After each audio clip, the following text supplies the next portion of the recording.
2페이지 고객을 통해 고객을 유치하기. 25달러씩 지불하다 보면 총 지급액이 수백 달러에 달한다. 하지만 혜택을 보려면 지불 약속은 틀림없이 지켜야 한다. 세일즈 업계에서는 아무리 실적이 뛰어난 사람이라도 다른 사람의 도움을 받지 않을 수 없다. 나 역시 가능한 많은 도움을 받으려고 하고 있으며 가치 있는 도움을 받을 경우에는 반드시 합당한 사례를 하고 있다. 앞서 잠재 고객을 DM을 보내는 방법에 관해서 말했다. 내 리스트에는 수천 명의 이름이 올라있지만 내가 DM을 통해 집중 관리하는 대상은 우수 잠재 고객이다. 나는 돈을 주고 그런 리스트를 구매한 적은 없다. 그리고 일부 우편물 업체가 갖고 있는 잠재 고객 리스트에도 의존하지 않는다. 내 리스트는 한 명 한 명 맨날 가며 내가 직접 만들어 나갔다. 이는 갑자기 이루어진 것이 아니고 점진적으로 차근차근 이룬 것이기 때문에 그들에게 다가서는 비용은 언제나 감당할 수 있는 수준에 있었다.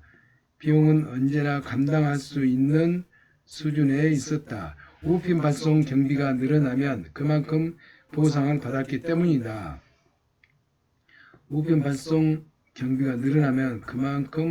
보상을 받았기 때문이다. 나는 늘어난 수입을 통해 또다시 같은 방법으로 비즈니스를 확장시켜 나갔다.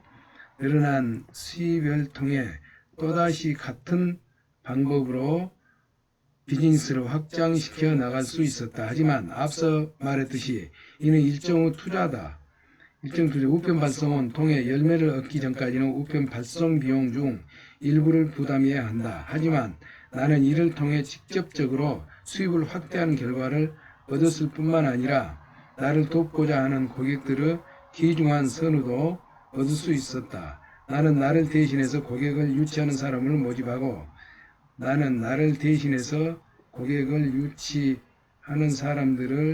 모집하고 판매 협조를 대한 대가를 지불할 용의가 있음을 그들에게 상기시키고 있다. 나에게 키맨이란 차를 사려는 주변 사람들은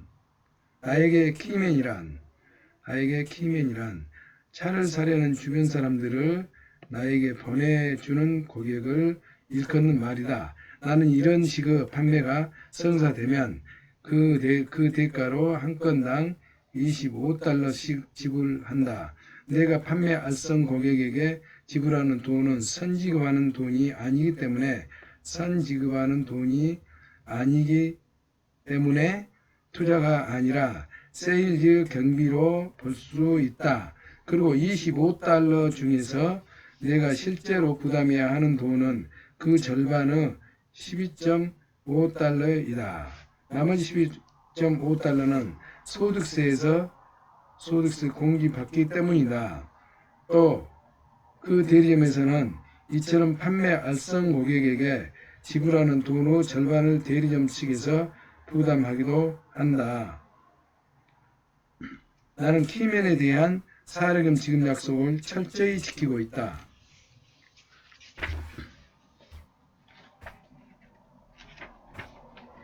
발뺌을 하거나 핑계대는 일 없이 꼭꼭 지급하고 있다.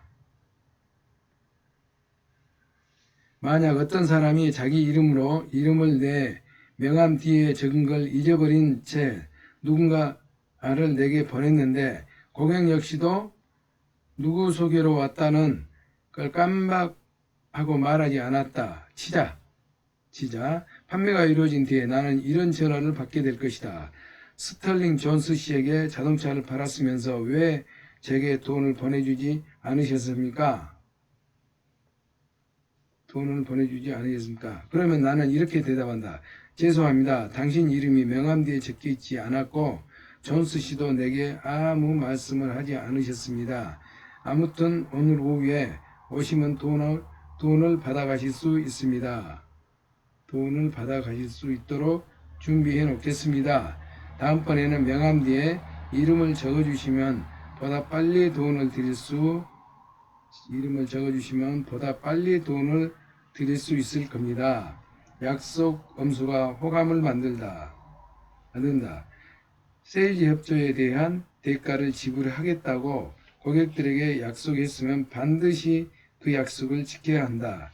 이런 원칙을 엄격히 지키지 않는다면 당신은 거짓말쟁이의 사기꾼이 되고 말 것이다. 255 법치북은 결부해서 생각하면 어떤 일이 벌어질지 예상할 수 있을 것이다. 그런데 전화했던 사람이 거짓말을 한 것이며 실제로 존스 씨를 내게 소개해 준 게 아니라면 어떻게 할 것인가? 물론 그런 경우도 가끔씩 발생한다. 하지만 그리 자주 일어나는 일이 아니다. 키맨이 되고자 하는 사람들은 모두 내 고객 리스트에 있는 사람들이기 때문이다. 설령 진짜로 나를 속여서 내게 12.5달러, 정부로부터 12.5달러를 부당하게 가져갔다고 하더라도 나는 여전히 판매에 따른 수당을 챙길 수 있다. 그리고 그가 다른 사람에게 이에 관해 이야기한다면 나는 약속을 잘 지키는 꽤 괜찮은 사람으로 묘사될 수 있다. 이는 12.5달러 가치가 충분하다. 하지만 내가 이렇게 관대한 이유가 내가 원래 돈을 쉽게 쓰는 사람이어서는 안 된다. 그런 나에게 진짜로 돈을 벌어다 준 사람에게 오해로 돈을 지급하지 않을 경우 닥칠 위험이 너무나 크기 때문이다. 그건 나에게 진짜로 돈을 벌어다 준 사람에게 오해로 돈을 지급하지 않을 경우 닥칠 위험이 너무나 크기 때문이다. 내게 진짜로 돈을 벌어다 주었지만 나의 실수로 돈을 받지 못한 사람을 한 사람 만드는 것보다는 차라리 나에게 돈을 벌어다 주지 않는 사람 50명에게 돈을 지불하는 편이 낫다. 그리고 이런 경우에는 아마 100분의 1 확률이 되지 않을까 싶다. 나는 1985년에 고객을 유치해준 고객들에게 총 14,000달러에 달하는 돈을 지급했다. 85년도에 총 14,000달러를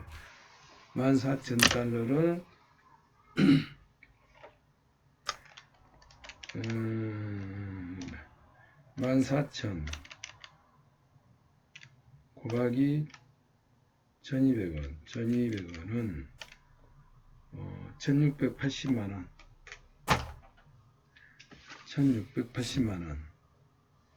14,000달러에 1680만원. 이는 키맨을 통한 세일즈가 약 550건이었으며 전체 세일즈의 3건 중 1건이었다. 3건 중 1건. 의미한다. 그리고 그런 식의 세일즈를 통해 나는 약 75,000달러의 수입을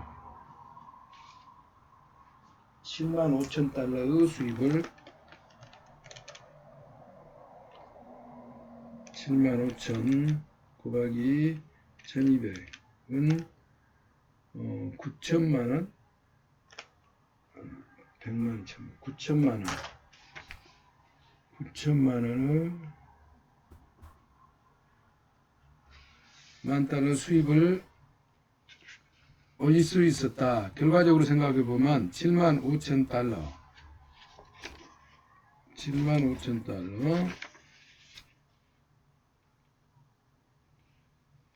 9천만원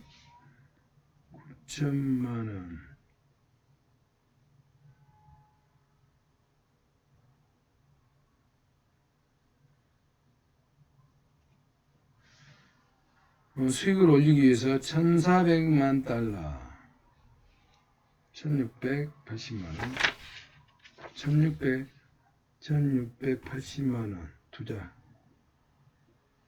경비가 든 셈이다. 나는 이것이 꽤 공정한 거래라고 생각한다. 이런 추가적인 세일즈는 내가 돈을 지불하지 않았더라면 전혀 얻을 수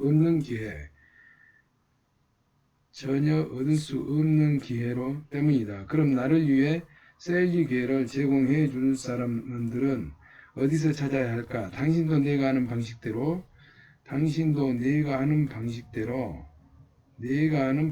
이들을 찾을 수 있을 것이다. 지금부터는 내가 이들을 어떻게 찾고 또 어떻게 관리하고 있는지 자세히 말해보도록 하겠다. 키맨은 어디에 있나? 나는 키맨 제도를 시작할 때 $25의 기꺼이 신규 고객을 소개해줄 사람은 누구일까? 25달러 25 곱하기 1200원 3만원 3만원 달러 기꺼이 신규 고객을 소개해줄 사람은 누구일까? 라는 질문에 시작했다. 록펠러 같은 대부호는 어떨지 모르겠지만 수입이 꽤 많은 사람이라 해도 나에게 고객을 소개해줄 때마다 생기는 추가 수입을 마다할 사람은 별로 없을 듯 싶었다. 실제로 나는 고소득을 올리고 있는 신경외과 의사에게도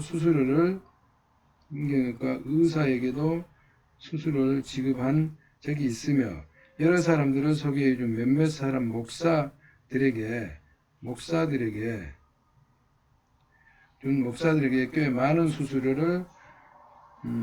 수수료를 지급했다. 세일즈가 완료된 뒤 고객들에게 새 차를 배달할 때 내가 마지막으로 하는 일은 앞좌석 사물함에 내 명함을 여러 장과 키맨 제도에 관한 설명서를 넣어두는 것이다. 키맨 제도를 넣어두는 일이다. 고객들은 그로부터 며칠 후 나에게서 감사 편지를 받게 되었다. 연이어 달마다 카드를 받게 된다. 그리고 이제 그는 나에게 세일즈 건수를 가져다주는 키맨이 되는 것이다. 그는 나에게 세일즈 건수를 가져다주는 키맨이 되는 것. 그리고 그는 내 메일링 리스트에 포함되어 최소한 1년에 한 번씩 키맨 제도에 관한 안내문을 거듭받게 된다. 이런 안내문은 나의 제안이 여전히 유효하다는 사실을 상기시켜준다.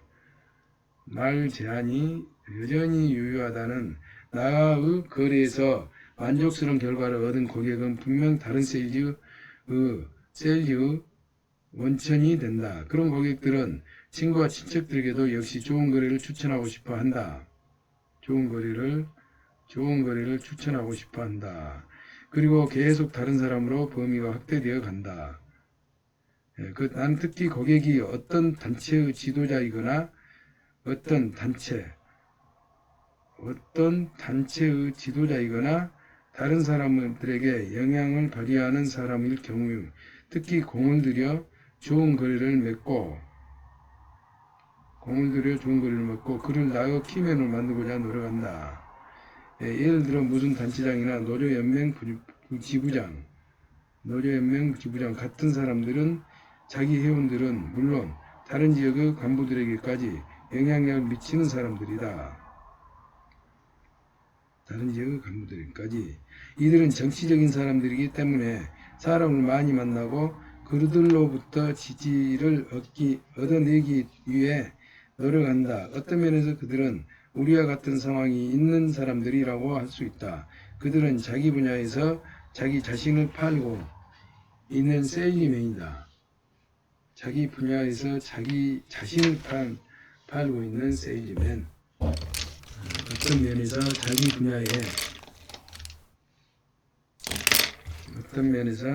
분야에서 무슨 단체장, 노조연맹, 지부장 같은 사람들, 회원은 물론 다른 지역 간부들에게까지 영향력을 미치는 사람들, 정치적으로는 사람을 많이 만나고 그들로부터 지지를 얻어내기 위해 노력한다. 어떤 면에서 그들은 우리와 같은 상황이 있는 사람들이라고 볼 수 있다. 그들은 자기 분야에서 자기 자신을 팔고 있는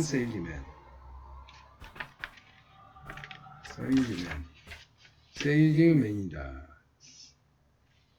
우리 역시 팔고 있는 상품이 아무리 좋고 가격이 아무리 좋다 해도 우리 역시 팔고 있는 상품이 아무리 좋고 가격이 아무리 좋다 해도 우리 자신이 먼저 팔아야 한다는 점에서 우리 자신이 먼저 팔아야 한다는 점에서 이들과 비슷한 점이 많다고 하겠다. 따라서 이런 사람은 특히 많은 노력을 해야 할 대상이다. 내가 그를 잘 대우해주면 그 역시 나를 열심히 도와줄 내가 그를 잘 대우해주면 그 역시 나를 열심히 도와줄 것이기 때문이다. 만일 그와 내가 좋은 거래를 맺는다면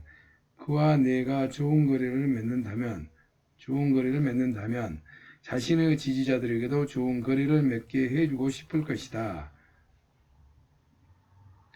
많은 사람들을 내게 보낼 것이다. 이런 사람들과 관계를 잘 유지하면 아주 크게 도움을 받을 수 있다. 이런 사람들과 관계를 맺는다는 것은 자신의 영역을 수백 군데의 다른 방향으로 확장시키는 것과 비슷하다. 그 중에는 여러 가지 이유 때문에 수수료를 받지 않으려는 사람들도 있다. 내가 좋은 거래를 맺어준 데 대한 감사의 표시로 기꺼이 다른 사람을 소개시켜줄 뿐이라고 생각하기 때문이다. 내가 보내준 25달러 3만원 수표를 되돌려 보내는 사람들도 있다. 나는 그럴 때마다 전화를 걸어서 어찌됐든 번거롭게 해서 죄송하다고 말한다. 그러나 그리 큰 돈이 아니기 때문에 되돌려 보내기까지 하는 사람은 그리 많지 않다. 아무튼 사람들에게 현금을 지불하는 것은 약간의 문제를 유발할 수 있다. 현금을 지불하는 것은 약간의 문제를 유발할 수도 있다. 지역에 따라서는 위법이 될 수도 있다. 나는 변호사가 아니기 때문에 자세한 법조항을 알지는 못하지만 지역에 따라서는 돈보다 선물이나 무료 서비스를 제공하는 것이 좋을 수도 있다. 돈보다 선물이나 무료 서비스를 제공하는 것이 좋을 수도 있다. 아무튼 법에 저촉되는 일을 권장하고 싶지는 않다. 그러므로 상대방에게 현금을 지불할 수 없는 경우에는 합법적으로 어떤 보상을 해줄 수 있을지 생각해보기 어떤 보상을 팀엔 제도를 발전시키고 활성화시키기 위해서는 자신을 도와주는 사람들에 대한 합당한 보상체계 마련해야 한다. 나는 25달러에 상응하는 사례는 최소한의 금액이라고 생각한다. 25만 달러, 100달러는 3, 4, 12만원. 사례는 최소한 25달러가 3만원.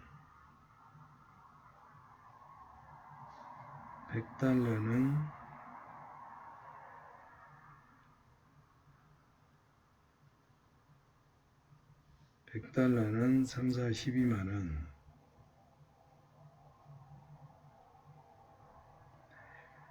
자신도 모르게 마련해야 된다. 나는 25달러나 이에 상응하는 사례는 최소한의 금액이라고 생각한다. 이보다 작을 경우에는 효과를 보기가 어렵다. 반면 금액이 너무 크면 고객들이 부담을 느끼거나 죄책감을 가질 수 있기 때문에 곤란하다.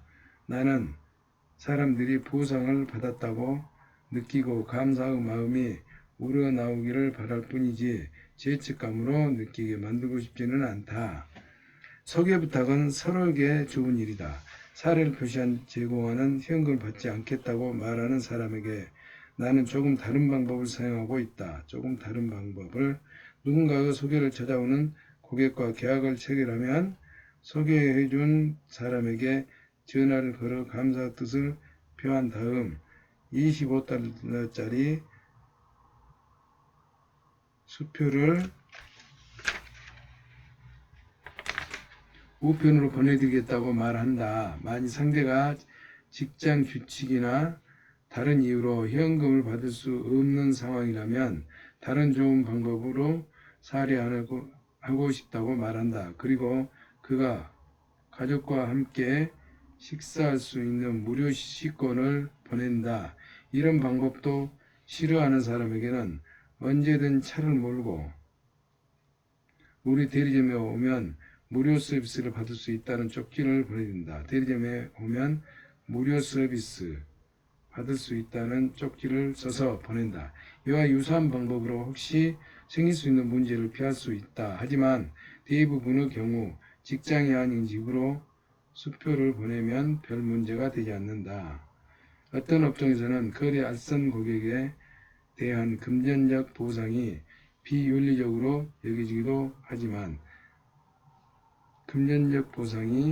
비윤리적으로 여겨지기도 하지만 그렇다고 키맨 제도를 사용하지 말아야 할 이유는 없다.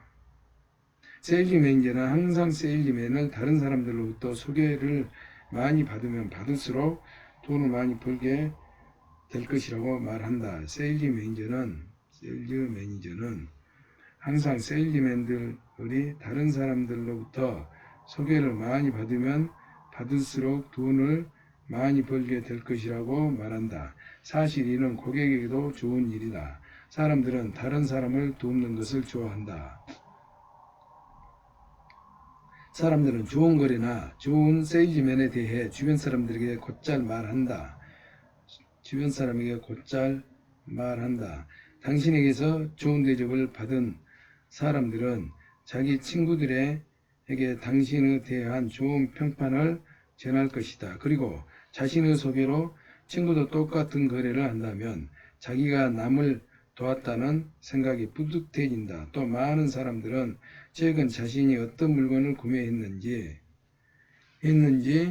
자랑하면서 떠들고 다니는 것을 좋아한다. 그리고 자신의 소개로 친구 역시 구매를 하게 되면 자신의 판단은 옳았다는 자부심이 생긴다. 그러므로 자기소개를 요청하는 것은 우리 세일즈맨에게만 아니라 그들, 의사, 이발사, 페인트공, 그 누구라도 에게도 역시 좋은 일이라고 할 수 있다. 그렇다면 다른 사람에게 도움을 요청하는데 주저할 이유가 없지 않겠는가? 서로에게 유익한 일이니까 말이다. 이발사가 당신에 관한 이야기 하도록 해라. 내게 거래를 알선해주는 중요한 사람 중 하나가 이발사들이다. 그들은 머리를 깎으러 온 사람들에게 많은 말을 건다. 때로 어떤 손님은 이발사가 너무 말이 많다고 생각하기도 한다. 아무튼 나는 매번 머리를 자를 때마다 다른 이발소를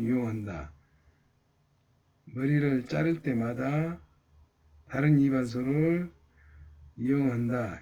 여러 이발소를 정해놓고 매번 돌아가며 찾아가 그들의 주의를 환기시킨다. 나는 동네 스튜디오에서 준비한 조그만 입간판을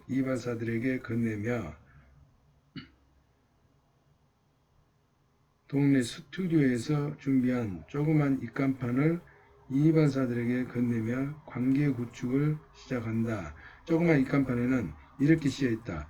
최상의 자동차 거래를 맺고 싶으신 분은 제게 물어보세요. 나는 입간판을 이발사에게 주면서 $25를 보상 제도로 관해 설명하고 내 명함을 한 움큼 주고 나온다.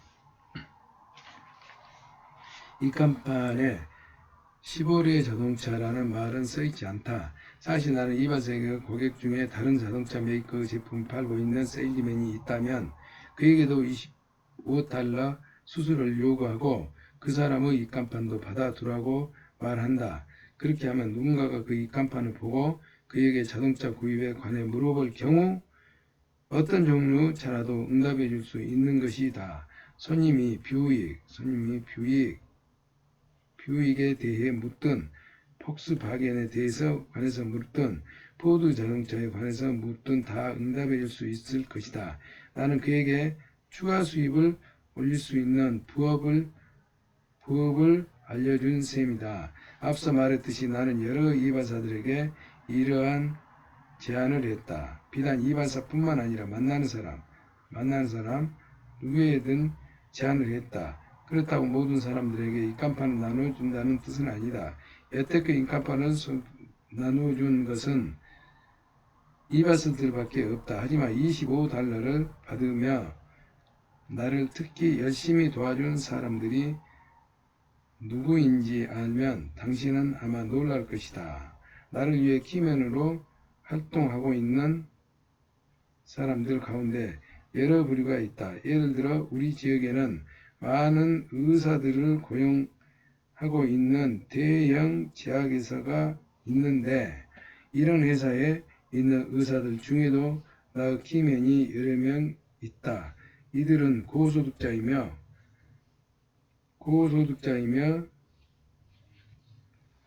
이들 주변에도 소득이 높은 사람들이 많다. 이들은 다른 의사들, 병원 관계자들을 교류하고 있는데 다른 의사들과 병원 관계자들과 교류하고 있는데 이들은 차를 여러 대 소유한 사람들이다. 뿐만 아니라 이들은 많은 학술회와 모임에 참가하여 다른 의사들과 업계 관계자들을 만난다. 의료업계 사람들은 서로 유기적인 관계를 맺고 있고 수입이 높기 때문에 키맨 제도가 큰 효율을 발휘한다. 의사들은 다른 업종의 사람들에 비해 열심히 고객을 소개해주며 상당한 부수입을 올리고 있다. 키맨 제도가 활발히 운영되는 또 다른 루트는 은행, 파이낸스, 회사, 신용조합 등의 금융권이다. 이 분야에서는 차량 구입을 대출 신청을 심사하는 부서 사람들이 주로 활약된다. 이들은 같은 금융권 직원들에 비해 그리 높은 보수를 받고 있지 못한데 그 대신 다른 사람들에게 돈을 건네는 일을 많이 하고 있다. 그렇기 때문에 이들은 $25의 부수입을 올릴 수 있는 기꺼이 수행한다. 이따금 나를 찾는 고객 중에는 금융권에서 차량 대출을 얻어야 하는 사람들도 있다. 그런 고객들을 상대로 구매 계약을 끝마치고 나면 나는 은행이나 대출회사 담당자에게 전화를 걸어 방금 아무개에게 자동차를 판매한 사람이라고 밝히고는 당신네 회사와 거래를 하게 되어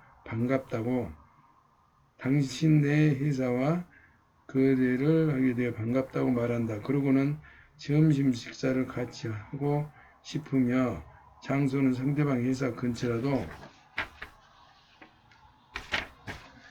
상관이 없다고 말한다. 마침 그곳으로 잘 갈 일이 있다고 말한 뒤 그 회사 인근에 있는 고급 레스토랑에서 만나기로 약속한다. 소요되는 점심 식사값이라고 해봐야 $25에서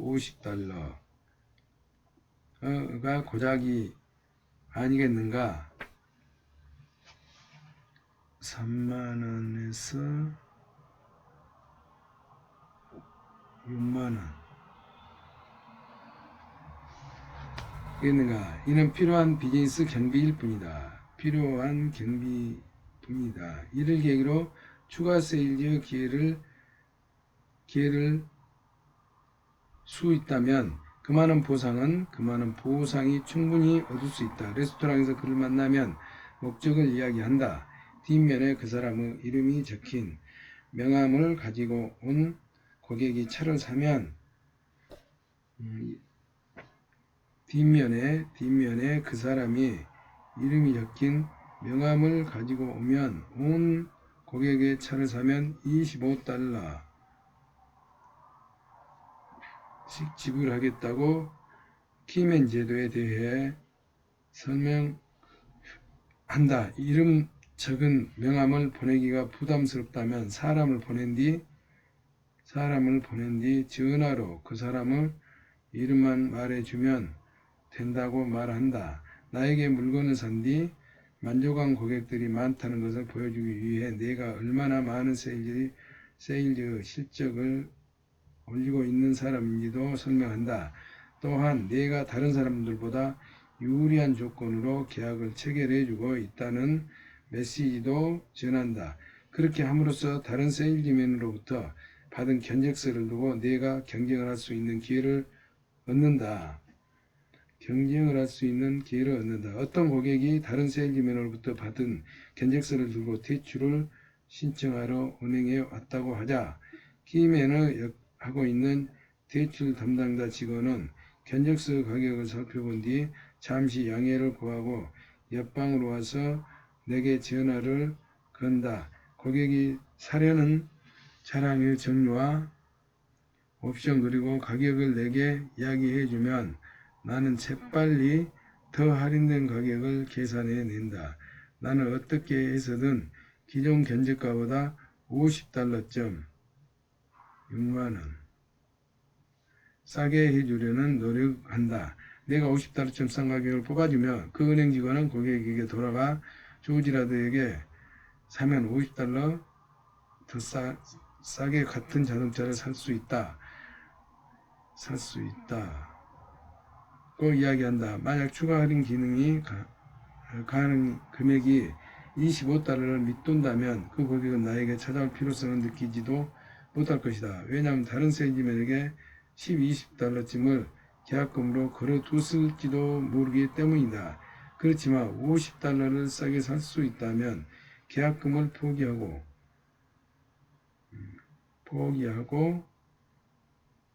포기할 수도 있을 것이다. 그러나 그 이하라면 굳이 나를 찾아오는 수고가 하려들지 않을 것이다. 나는 대출심사 담당자와 통화가 끝나면 바로 그 사람이 원하는 차량이 남아있는지를 확인한다. 만약 정확히 똑같은 사양의 차량이 없을 경우에는 재빨리 다른 대리점에 수배해 배달 준비를 한다. 이윽고 고객은 대출 승인서를 들고 매장을 방문하게 된다. 대출 담당자의 도움으로 얻은 세일즈는 다른 방법으로는 도저히 얻을 수 없는 세일즈다. 대출 담당자는 다른 세일즈맨에게 이미 팔린 것이나 다름없던 거래를 나에게 가져다 준 셈이다. 대출 담당자는 스스로 $25 수입으로 올리는 동시에 자신의 대출 고객이 돈을 절약할 수 있도록 도와줬으며 덕분에 나 역시 얻을 수 없었던 세일즈를 할 수 있게 됐다. 키맨에 대한 수수료와 고객 할인금을 감안하더라도 나는 여전히 판매 수당을 챙길 수 있다. 판매 수당이 고작 $50에 그친다고 하더라도 그렇게 하지 않으면 전혀 얻을 수 없던 수입임을 감안하면 결코 미치는 장사가 아니다. 그런 돈이야말로 하늘에서 떨어진 공짜 돈이다. 내가 수입을 올린 과정을 꼼꼼히 생각하며 이를 어떻게 당신 상황에 적용할 수 있는지 생각해보라. 나를 위해 키맨 노릇을 해줄 사람을 찾는 방법도 있다. 나를 위해 사람을 찾는 방법. 나는 차에 기름을 넣을 때마다 특히 자동차 정비소를 겸업하고 있는 주유소 사람들에게 자주 말을 건다. 그들은 수리가 필요한 자동차를 많이 접하게 마련이다. 어떤 사람이 가지고 온 차가 대규모 수리, 예를 들어 수리비가 $500 이상 드는 $50, 3만원, $500이면 6만원, 60만원, 곱하기 1200원, $500 곱하기 1200원, 60만원.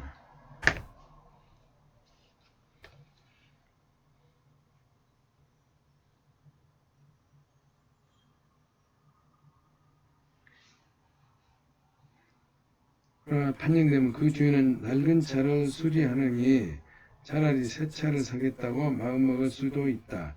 만약 차 주인이 차 수리를 포기하겠다고 한다면 그는 이미 새 차를 구입할 생각을 하는 것이다. 그때 정비소에서 나에 대한 한두 마디를만 하면 차 주인이 내 명함을 들고 나를 찾아오게 만들 수 있다.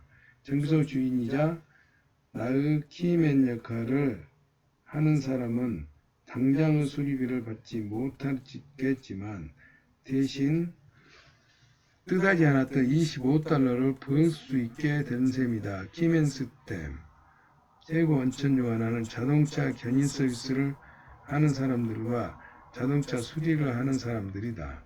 그들은 수리하기 힘들 정도로 망가진 차들을 많이 접하기 때문에 그런 차를 가진 사람들은 당연히 새 차를 알아보고 보험회사의 문의해 볼 것이다.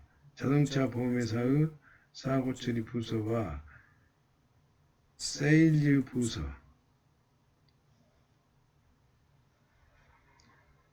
부서에서 일하는 사람들로부터 부서진 차량에 대해서 많이 알고 있으므로 킴의 노릇을 훌륭히 해낼 수 있다. 때문에 나는 이런 사람들과 접촉하기 위해 부단히 노력했다. 이런 사람과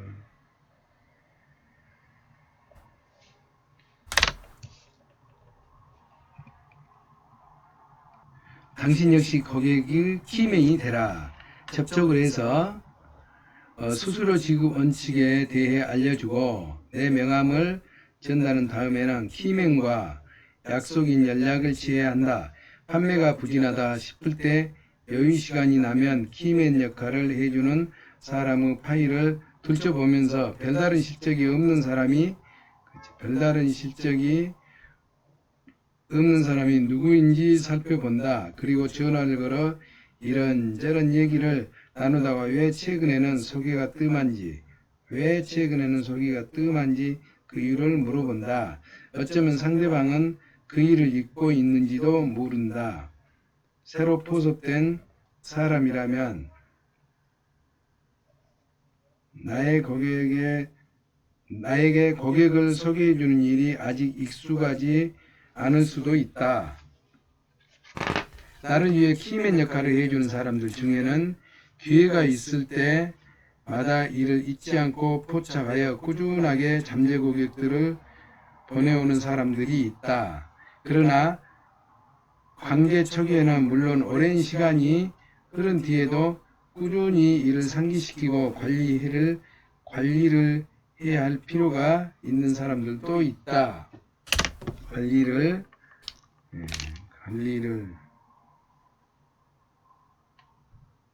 꾸준히 이를 상기시키고 관리를 해야 할 필요가 있는 사람들도 있다.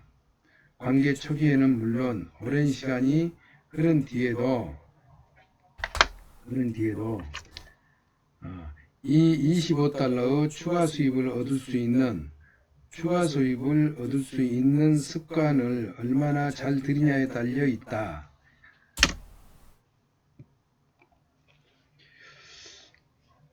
새로운 습관을 들이기 위해서는 누구나 주의가 필요하다. 나로서는 누가 나를 위해 부업을 할 수 있을지를 알아내는 안목을 키우는데 시간이 꽤 걸렸다. 나는 어디를 가든 나에게 세일즈 기회를 가져다 줄 사람을 항상 물색한다. 세일즈 기회를 가져다 줄 사람을 물색. 업무 시간 후에 헬스클럽에 가서도 라커룸에서 일하는 사람이나 마사지하는 사람을 라커룸에서 일하는 사람이나 마사지하는 사람에게 내가 어떤 일을 하고 있는지 알린 후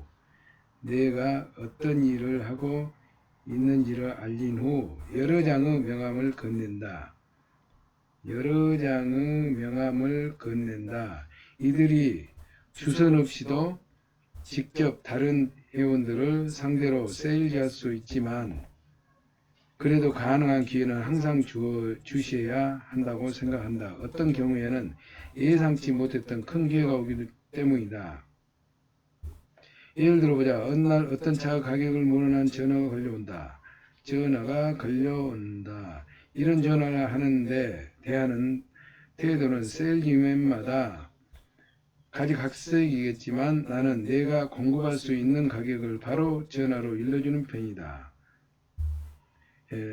어떤 세일즈맨은 상대방이 자신을 찾아오게 만들기 위해 자신 절대 제공할 수 없는 낮은 가격을 부르기도 한다.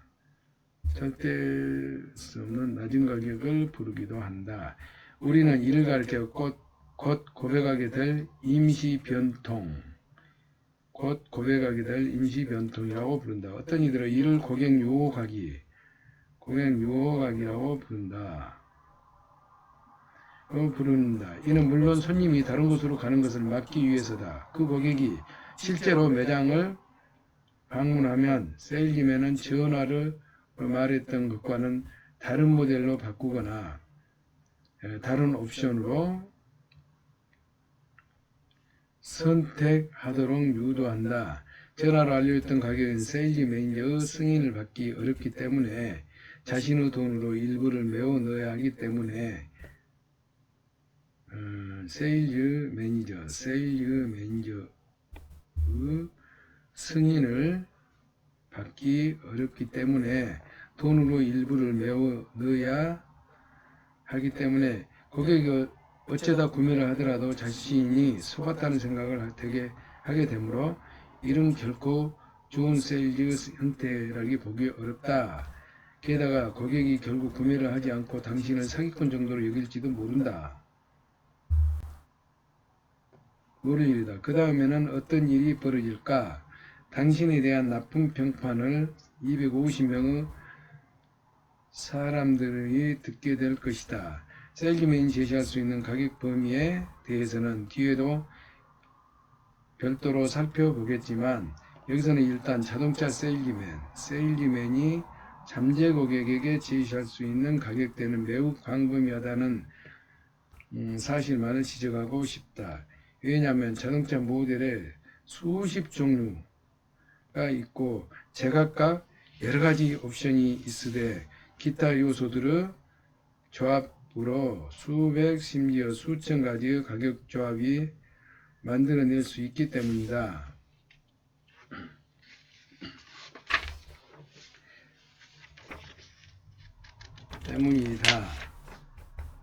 나 역시 가격을 문의한 전화가 걸려오면 그 매장으로 불러드릴 만한 가격을 제시한다. 상대방이 에어컨, 마그네슘, 휠, 오디오 등에 관해 이야기하지 않는다면 이를 모두 뺀 차량의 가격을 제시한다. 그리고 실제로 제공할 수 있는 정상가격 내에서 최저 가격을 불러주기 위해 추가 사항에 대해서 가급적 이야기하지 않는다. 그리고 가급적 오랫동안 통화하면서 그가 여러 곳을 둘러봤는지, 어떤 직업을 갖고 있는지에 알아내려 노력한다. 할부 구입용 신용대출을 알선이 쉬울지 어려울지 알아보기 위함이다. 그리고 이 고객에 대한 판매가 나와 대리점에 얼마나 유익한지 가늠해 본다. 아주 중요한 고객이라고 판단되면 아주 낮은 마진, 심지어 손해를 보고서라도 거래를 성사시키는 경우도 있다.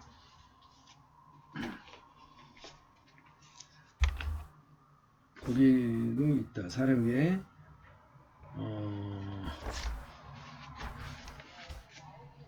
어떤 직업을 가지고 있는지, 여러 곳을 둘러봤는지,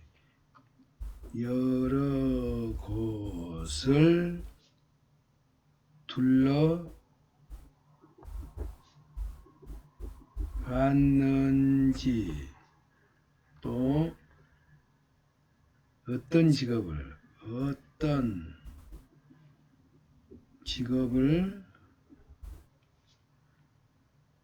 갖고 있는지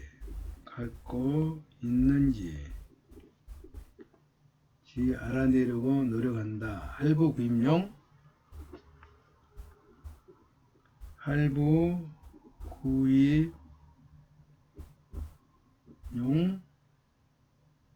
신용대출 알선이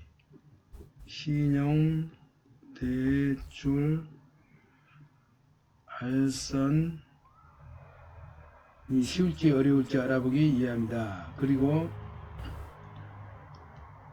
알선 자료 채집 꼭 성사시켜야 할 거래. 그렇다.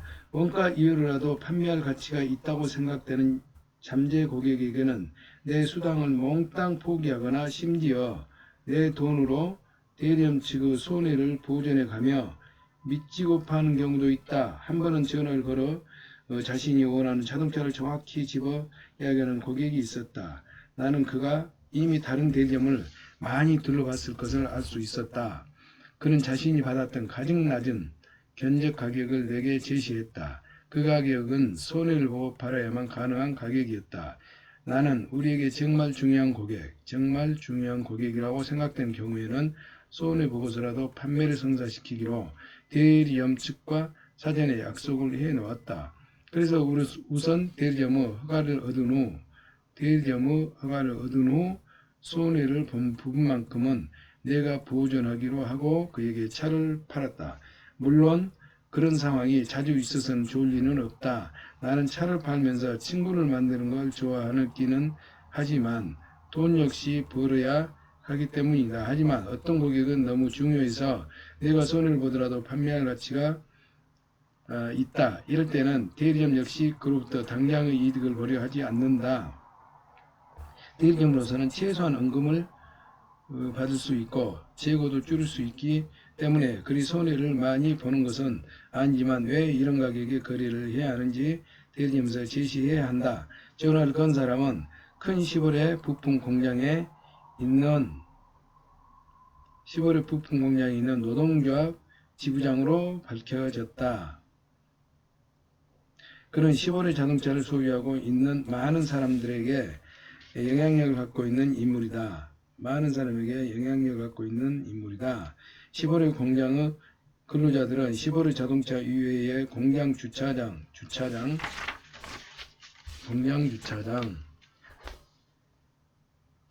주차를 할 수 있는 등 꼭 시보레 자동차만 사야만 하는 여러 가지 이유들이다. 이런 관례를 좋다고 볼 수만 없지만 업계에서는 불문율처럼 이 새끼는 귀하기 어쩔 수 없다. 그렇기 때문에 그가 그토록 낮은 가격을 불렀던 것이다.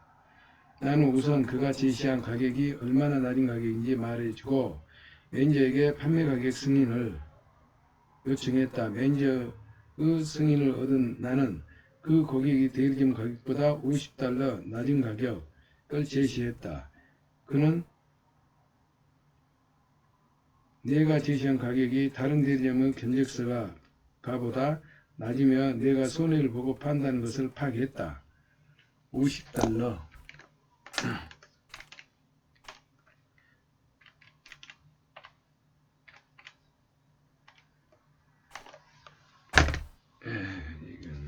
이 책이 나올 때가 몇 년도냐면은 봐보겠습니다.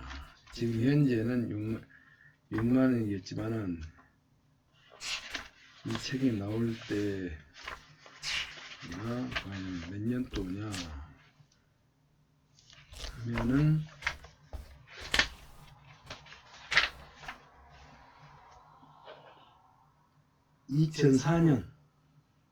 2004년도 지금으로부터 18년 전에 6만 원입니다. $50 6만 원. 손해를 보고 팔았습니다. 자, 그는 가격을 상승시킬 추가 사양 없이 자동차를 사갔으며 나는 대리점의 손실 $50를 내 돈으로 채워 넣었다. 그 후 어떤 일이 벌어졌겠는가? 그는 자신의 거래를 주변 사람들에게 자랑하며 나와 우리 대리점을 조합원들과 공장의 사람들에게 널리 소문내어 주었다. 덕분에 나는 $50 수당 포기금을 제외하고 드린 덕으로 톡톡히 보았다. 앞으로도 그는 자신이 다니는 불량 클럽과 보링 클럽과 요트 클럽 포함해 가는 곳마다 우리를 추천하고 다닐 것이다. 물론 그 역시도 새 차를 가지고 갈 때 내 명함을 한옥금과 키맨 제도에 대한 안내문을 받았다. 하지만 굳이 그런 제도가 아니더라도 그는 최소한 우리가 손해본 만큼의 금액을 보존해주고도 남을 만큼 많은 사람들을 소개해 주었을 것이다. 그 소개를 받고 온 사람들이 모두 그 가격에 차를 달라하고 난동을 부리지 않을까라고 걱정하는 사람도 있을 것이다. 그러나 사람들은 얼마나 차를 싸게 샀는지에 대해 을에 약간씩 허풍을 떤다는 것을 알기 때문에 을에 약간씩 허풍을 떤다는 것을 알기 때문에 그 소문을 듣고 찾아오는 사람들도 그 정도로 싸게 사리라고 기대하지는 않는다. 나는 경험상 이를 장담할 수 있다. 아무튼 내 대리점이나 나는 정당한 수입을 챙길 권리가 있다. 우리는 단순히 상품을 전달하기 위해 일하는 사람들이 아니다. 우리는 단순히 상품을 전달하기 위해서 일하는 사람들이 아니다. 아무튼 내 대리점이나 나는 정당한 수입을 챙길 권리가 있다. 우리는 단순히 상품을 전달하기 위해서 일하는 사람들이 아니다. 고객에게 상품을 전달하고 그 대가로 수입을 얻는다.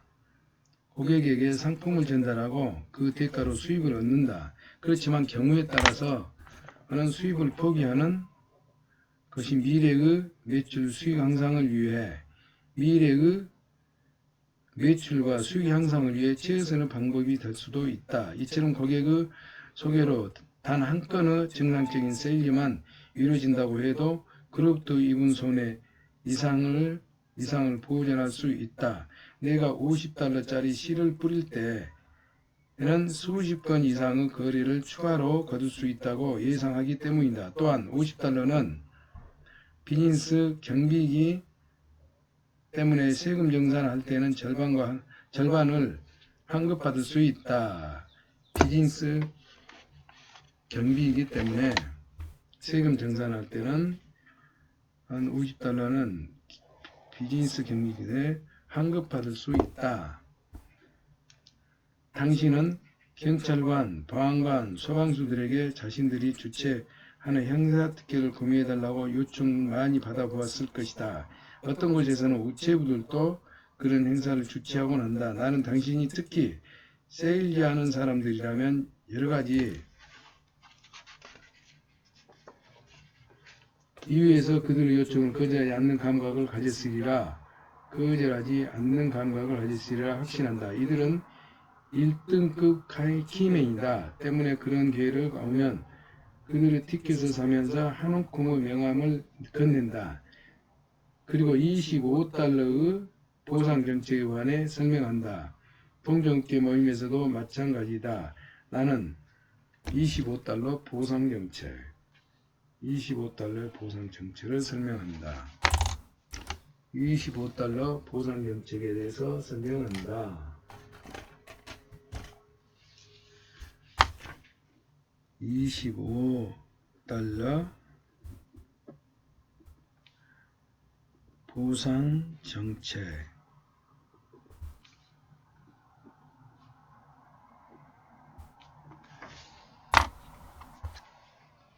나는 프로그램 북에 광고를 실어달라고 요청하는 세일즈맨들이 찾아오면 언제나 요청을 수락한다. 그리고 의례적인 인사말을 시키기보다는 성공을 빕니다. 조지 라드 시보레 자동차라고 쓴다. 그리고 광고를 요청하러 온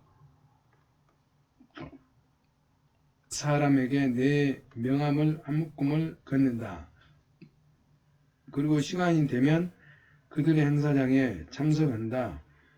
그런 곳은 사람들을 만나 내가 하는 일을 알리기 위한 좋은 곳 때문이다.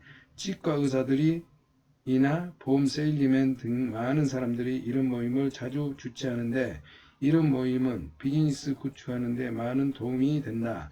매일 사람들을 만나 이야기하는 직업을 가진 사람이라면 누구나 키맨이 될 수 있다. 누구나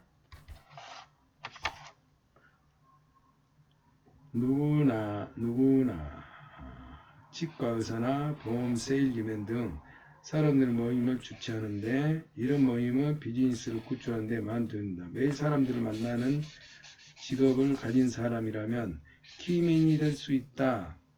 특히 은행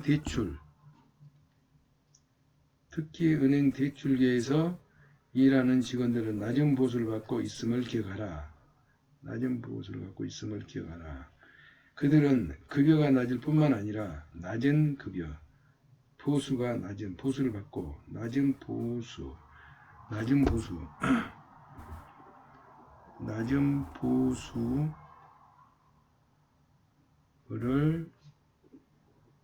받고 있는 직원들을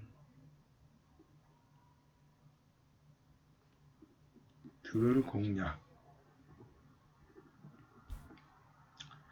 그들은 급여가 낮을 뿐만 아니라 직장 생활하면서도 급여가 낮을 뿐만 아니라 직장 생활하면서 점심 대접이나 선물을 받을 기회가 좀처럼 없는 사람들이다. 그래서 나는 이들에게 점심 식사를 대접한다. 이들은 자신이 대접받다는 사실을 잊지 않는다. 점심 대접.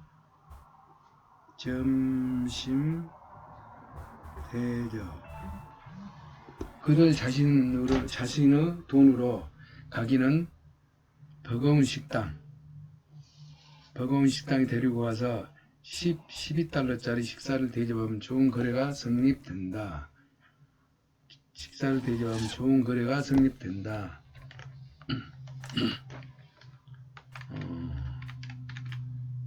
여기 12는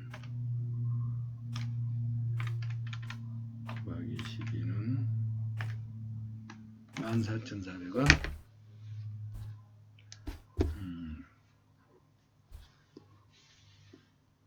버거운 식당에 데리고 가서는 10에서 12달러 그러면 12,000원에서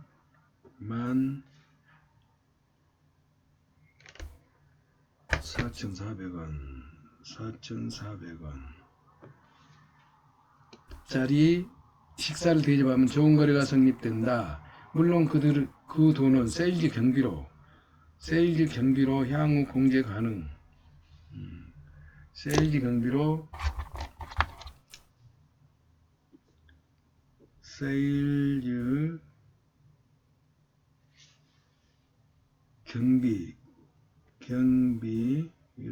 향후 경비 처리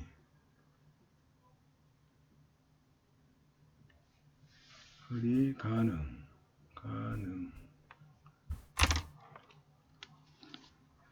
그리고 그들을 위해 다른 준비도 한다. 그들을 만나러 가기 전에 고급 브랜드 가운데 하나로 알려져 있는 크라운 로열 위스키 한 병을 차 뒤편에 놓아둔다.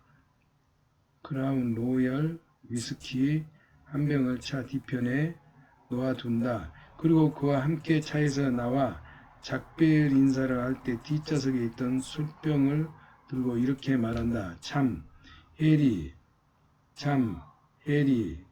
누가 내게 이 술을 선물했는데 난 캐나다 위스키를 잘 안 마시거든. 혹시 괜찮으시다면 한번 드셔보세요.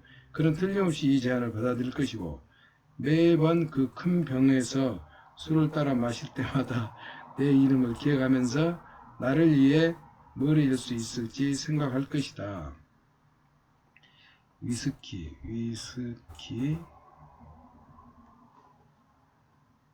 한 병.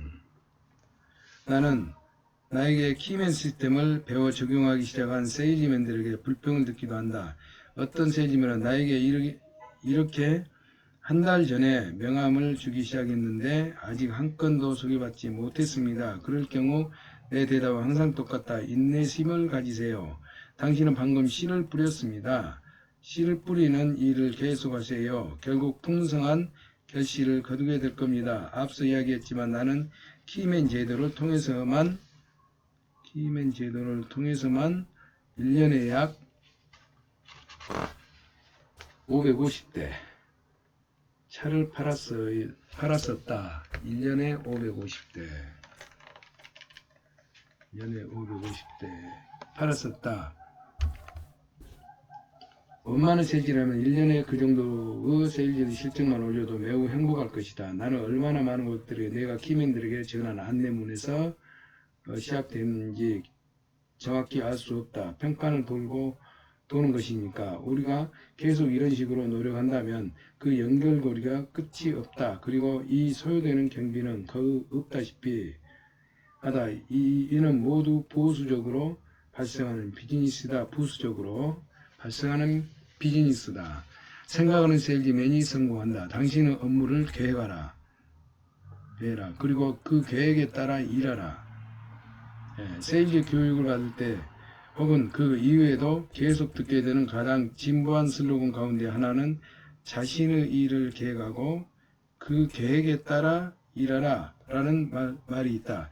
나 역시 이 말을 최소한 100번쯤 들은 것 같다. 100번쯤 들은 것 같다. 그리고 자동차 세일즈를 몇 년 해온 사람이라면 누구나 이 소리는 나만큼 들었을 것이다. 사람들은 이 말을 하도 들어서 이 말을 들으면 하도 들어서 시니컬한 반응을 보이거나 빚과 농담을 하기도 한다.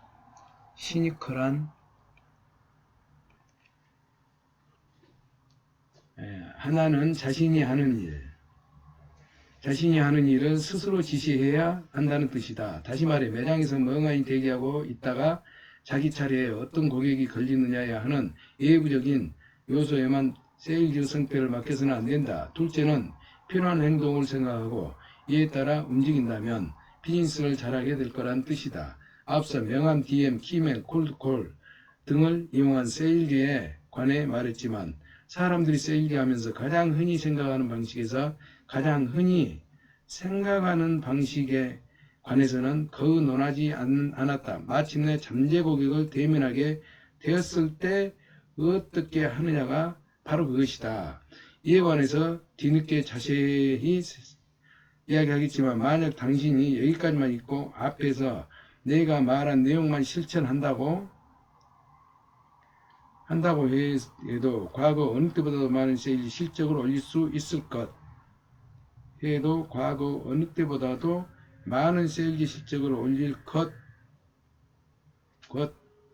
그 이유는 여러 가지겠지만 가장 중요한 이유는 당신이 이름을 대며 매장을 찾는 사람들이 늘어나거나 전화를 걸 잠재 고객의 수가 늘어날 것이기 때문이다. 그리하여 당신이 고객과 상담하고 계약을 체결하는 실력이 평균 혹은 평균 이하라고 할지라도 과거 어느 때보다도 많은 실적을 올리게 될 것이다.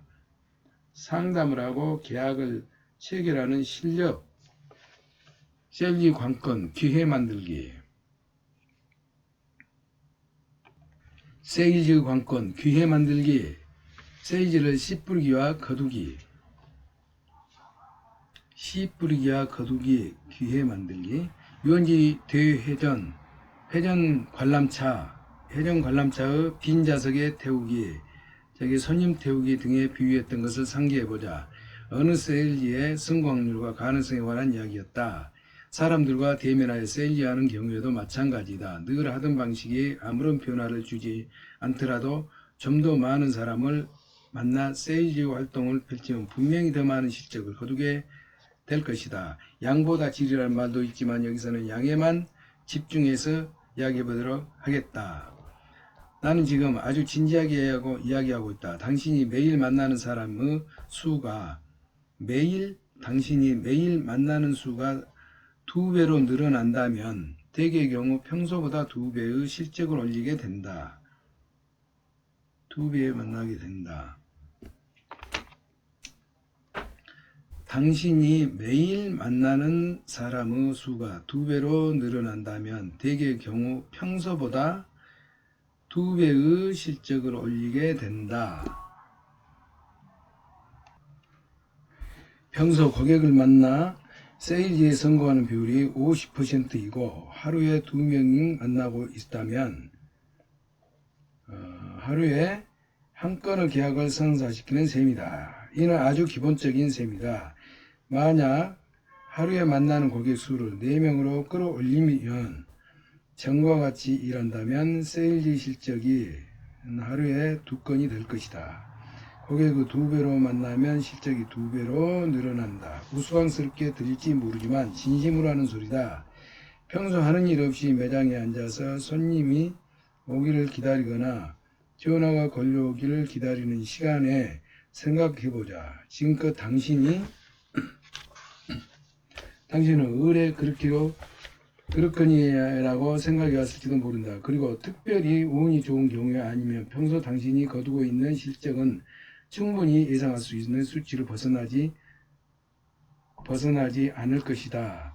모든 일이 당신에게 유리하도록 순조롭게 진행되고 매장을 찾는 손님들이 발길이 연이어 계속되며 매장을 찾는 사람들의 구매량이 2배로 늘어난다면 당신의 실적은 눈덩이처럼 불어날 것이다. 당신은 이렇게 생각할 것이다. 와, 그때부터는 현상 유지만 해도 되겠군. 자, 이제 말하는데 이건 충분히 가능한 일이다. 분명 현재보다는 더 많은 사람들이 당신을 찾아오게 만들 수 있다. 그러면 찾아온 고객들이 실제로 상품을 구매하는 비율을 전과 같더라도 실적은 전과 비교할 수 없을 정도로 높아질 것이다. 세일즈 성공률을 어떻게 높일 것인가 다른 이야기다. 이는 뒤에 별도로 이야기할 생각이다. 당신을 찾아오는 고객이 늘어나면 당신의 차례가 되었든 안 되었든 그것은 상관이 없다. 차례가 되었든 안 되었든 상관없다. 그 사람들은 당신의 몫이다. 그리고 고객이 당신을 찾아 만드는 길을 진부하고 낡은 수록원의 의미를 다시 생기는 데 있다. 자신의 일을 계획하고 계획에 따라 일해라. 열심히보다는 지혜롭게 일하는 방식에 있어서 진정으로 권하고 싶은 말이 있다. 매일매일 어떻게 일할 것인가 미리 생각하고 결정하라는 것이다. 매일매일 어떻게 일할 것인가를 미리 생각하고 결정하라는 것이다. 매일 아침 시간을 할애하여 그날의 업무를 계획하고 판단 뒤 반드시 일을 실행에 옮겨야 한다. 일을 지금보다 많이 해야 한다고 주장하는 게 아니다.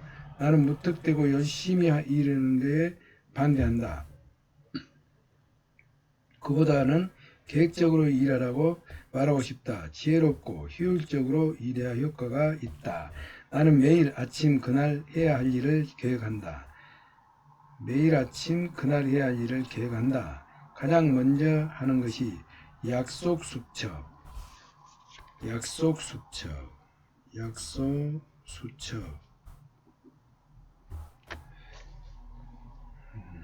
열심히보다는 지혜롭게.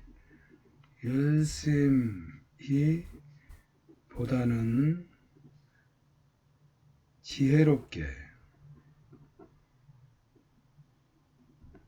제대로.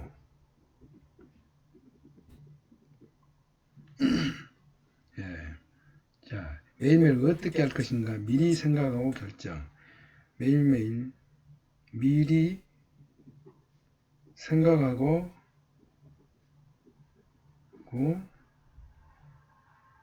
결정 후에는 반드시 업무를 계획하고 생각하고 결정하는 것이다. 그날의 업무를 계획하고 그날의 업무를 계획하고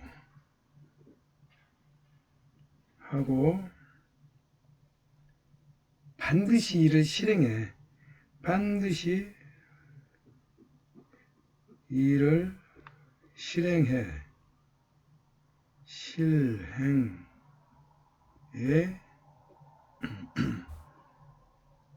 옮겨야 한다.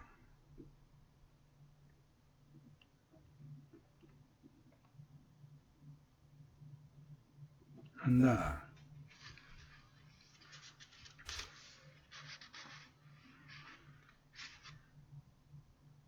어떻게 일할 것인가를 어떻게 일할 것인가를 인가를 일할 거 열심보다는 지혜롭게 미리 생각하고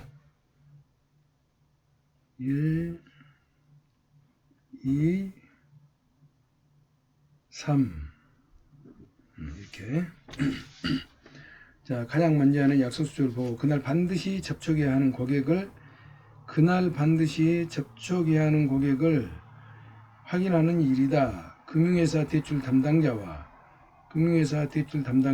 점심 약속이 있을 수도 있고 새 차로 바꿀 때가 된 기존 고객과 전화를 거는 일이 될 수도 있다. 기존 고객의 카드는 한 가지 이상의 방법을 배열해 본 것이 좋다. 당신의 이름으로 고객을 찾을 수도 있도록 당신은 이름으로 고객을 찾을 수 있도록 알파벳으로 정리하고 싶을지도 모르겠다. 하지만 또 한 벌은 판매 일자 순으로 정리해두면 도움이 된다. 어떤 사람이 어제 당신에게서 차를 샀다면 고객 파일은 맨 뒤로 가는 식으로 배열하는 것이다. 이렇게 정리하면 새 차로 바꿀 사람이 일부분의 위치를 하기 쉽게 알아볼 수 있다. 그리고 시간이 나는 대로 이들에게 전화를 걸어 다시 한번 나와의 존재를 상기시키며 언제 한번 새 차도 둘러보고 이야기 나눌 겸 매장에 들르라고 말한다. 나는 새 모델의 차가 나올 즈음 특히 전화를 많이 하는데 이렇게 하다 보면 한 달여에 걸쳐 고객들과 약속이 줄줄이 잡힌다. 하다 보면 한 달여에 걸쳐 전화를 하면서 고객이 방문 날짜와 시간을 아예 정하도록 유도하기 때문이다. 나는 보통 세일즈맨이 하는 것처럼 쌤, 새 차가 났는데 언제 한번 와서 구경하세요 라고 말하지는데 그치지 않는다. 나는 이렇게부터 풀린다. 오늘 오후에 한번 들려보시는 게 어때요? 4시쯤 어때요? 만약 그 시간에 방문하기 어렵다면 다른 가능 시간을 일러줄 것이고 결국 고객의 방문 약속을 받아낼 수 있다. 그런 다음에는 약속 날짜를 노트에 기록한다. 나는 꽤 좋은 기억력을 가졌지만 기억력에 의존하지 않는다. 아무튼 노트를 보면서 이런 식으로 당일 오후에 잡혀있는 약속들을 매일 확인한다. 물론 누가 불현듯 나타나서 나를 찾을지도 모를 일이다. 그렇게 불쑥 찾아와도 사람이 하루에도 꽤 많기 때문이다. 그렇게 사람들이 갑작스레 찾아오더라도 놀랄 것은 하나도 없다. 사실 내가 매일 하는 일이라는 게 그들이 나에게로 끊임없이 흘러들어오게 만드는 일이기 때문이다. 그렇게 불쑥 고객이 찾아와도 당황할 필요는 없다. 매일 비는 시간은 있기 마련이고 나는 이렇게 시간에 더 많은 사람들을 나를 찾게 만들기 위한 작업을 한다. 최근에는 고객이 우편물을 보내는 작업량이 혼자 감당하기 어려울 정도로 너무 많아서 사람을 두어 일을 시키고 있다. 하지만 예전에는 매일 아침 나 혼자 상당한 양의 우편 말송 작업을 했다. 흔히 이런 일은 특별한 일 없이 매장에서 내 차례를 기다리는 시간을 활용했다. 내 차례가 되어 다른 손님을 받을 때가 되면 하던 일을 당장 중단하고 자리에서 일어났다. 대기 시간에는 우편물 준비하고 주소를 기재하는 일을 하는 게 가장 안전하다. 만약 그 시간에 고객이 전화를 걸고 전화하고 있다고 생각해보자. 내 차례가 돌아오면 세일즈가 아무리 잘 진행되고 있었다 해도 그에게 다시 전화하겠노라고 말하고 끊어야 한다. 이런 일은 가장 피하고 싶은 중 하나다. 대기 시간이 아닐 때는 DM을 준비하거나 대기 시간이 아닐 때는 DM으로 고객에게 전화를 건다. 아니면 어딘가에 서비스 부서 직원들과 돈독한 관계를 유지하기 위해 시간을 활용한다. 이들과 관계를 평소에 잘 유지하는 것은 매우 중요하다. 아니면 위층에서 사무직원들과 이야기를 나누고 있을 것이다. 당신이 아무리 모든 일을 깔끔하게 마무리한다 하더라도 관리부서 직원들이 어떻게 일하느냐에 따라 고객이 만족이 달라질 수 있고 그렇지 않을 수도 있다. 하루를 버리더라도 250명을 있는 것보다 낫다. 매일 세일즈를 하는 일상에 대해서 한 가지 말하고 싶은 것은 살다 보면 어느 날 아침에 일어났을 때 이런저런 이유로 우울한 감정이 휩싸일 때가 있다. 혹시 창밖을 내다보며 오늘 같은 날인 놀러가기 딱 좋은 날인데 하는 생각이 드는 때도 있다. 그런데 중요한 것은 이런 감정을 끝내 떨쳐내기 어려울 때 그날 하루 일을 포기하는 것도 좋다는 것이다. 물론 이런 일은 자주 있는 일은 아니고 1년에 하루 이틀 정도다. 비즈니스를 구축하는 데 있어서 일하지 않는 습관을 권장하고 싶은 것은 아니다. 하지만 사람 누구나 때로는 그저 아무런 일도 하고 싶지 않을 때가 있다. 이런 날에 일을 하다가는 결국 심각한 실수를 저지르거나 누군가 말다툼 벌여 250명을 잃어버리는 결과를 초래할 수도 있다. 그런 상황이 전개될 것은 같은 느낌이 들면 차라리 일을 하러 가지 않는 편이 좋다. 약속이 잡혀 있다면 약속을 취소하고 골프를 치러 가거나 영화를 보러 가거나 레이스 경기를 보러 가거나 혹은 다른 방법으로 스스로를 달래주는 편이 훨씬 생산적이다. 나는 지금 놀라고 말하고 있는 게 놀라고 말하는 게 아니다. 다만 일하러 가서 다른 사람과 잘 지내기 어려울 것 같다는 느낌이 확실히 든다면 일하러 가지 않는 편이 낫다는 말이다. 직장 내 다른 사람들에게 만족스럽지 못한 감정을 전달하는 것보다는 그게 낫기 때문이다. 그런 감정은 흔히 강력한 전염성을 가진다. 이러한 감정이 하루 이상 지속된다면 그건 단순한 슬럼프가 아니고 당신에게 어떤 문제가 있는 것이므로 그가 도와줄 수 있는 범위가 아니다. 하지만 이런 일이 흔치 않게 일어나는 것이라면 그런 날에는 뭔가 다른 일을 계획해 보는 것이 좋다. 그런데 이런 유쾌하지 않은 감정이 드는 이유가 전날이 잘 풀리지 않았기 때문이라면 그건 또 별개의 문제다. 그럴 경우에 스스로 달래기보다는 일터로 나가는 좀 더 일을 잘할 수 있도록 계획을 세운 후 업무에 임하는 것이 최상의 해결 방법이다. 실적이 좋지 않는 날 느끼는 못마땅한 감정을 해결하는 가장 확실한 방법 중 하나는 당신에게 그런 상황이 왜 일어났는지를 알아보는 것이다. 나는 하루 일과를 마치는 시간이면 항상 이런 작업을 한다. 하루 일과를 회상하면서 내가 체결한 모든 세일즈와 놓쳐버린 모든 세일즈를 하나하나 검토해 본다. 그렇다. 나 역시 세일즈에 항상 성공하는 것은 아니다. 내가 많은 돈과 노력을 들여 많은 사람들을 계속해서 만나려고 하는 이유도 여기에 있다. 나 역시 당신처럼 확률 게임을 하고 있다. 나의 일일 세일즈는 성공률은 50%다. 하지만 이는 내가 하루에 10명을 사람을 만나 최소한 5명에게 판매를 하고 있다는 뜻이다.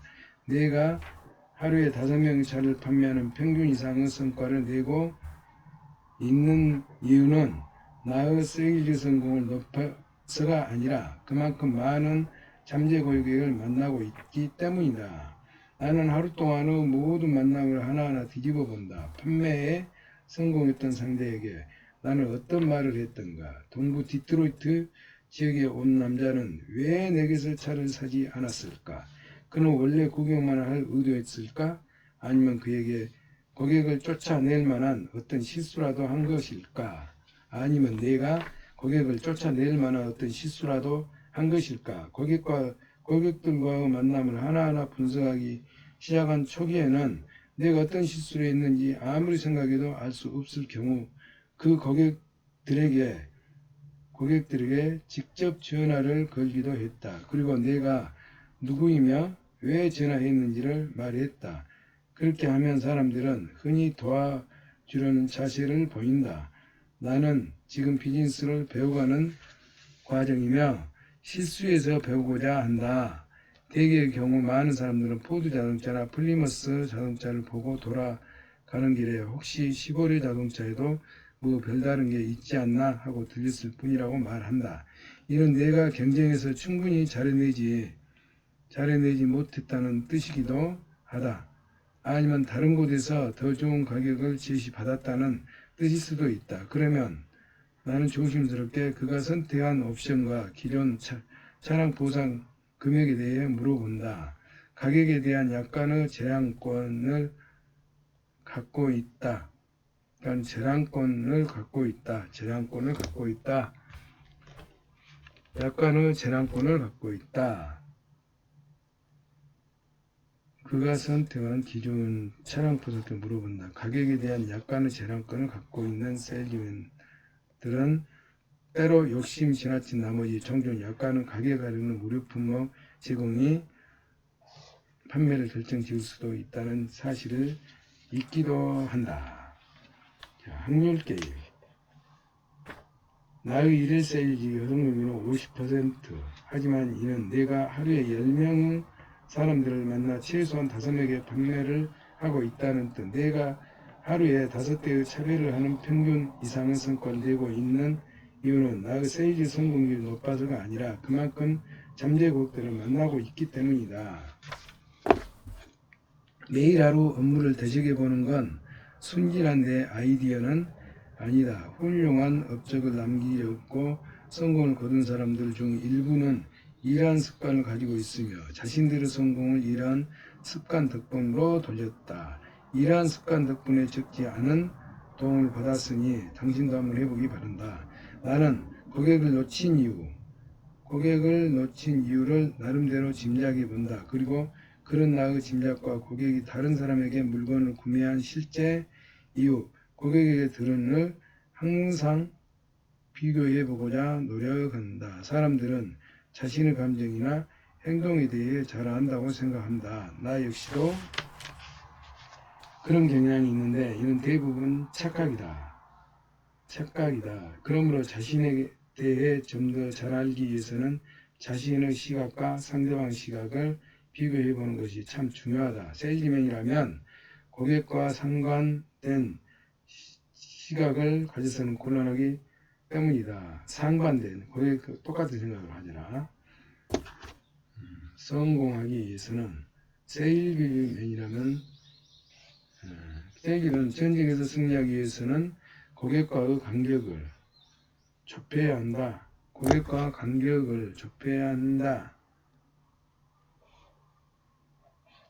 결국 그 간격을 없앨 때 승리를 얻을 수 있다. 당신은 아마 고객과 같은 편에 서기를 원할 것이다. 이는 어떤 수단과 방법을 이용해서라도 의도적으로 고객의 편이 되어야 함을 의미한다. 무엇을 잃었는지 알면 승리할 수 있다.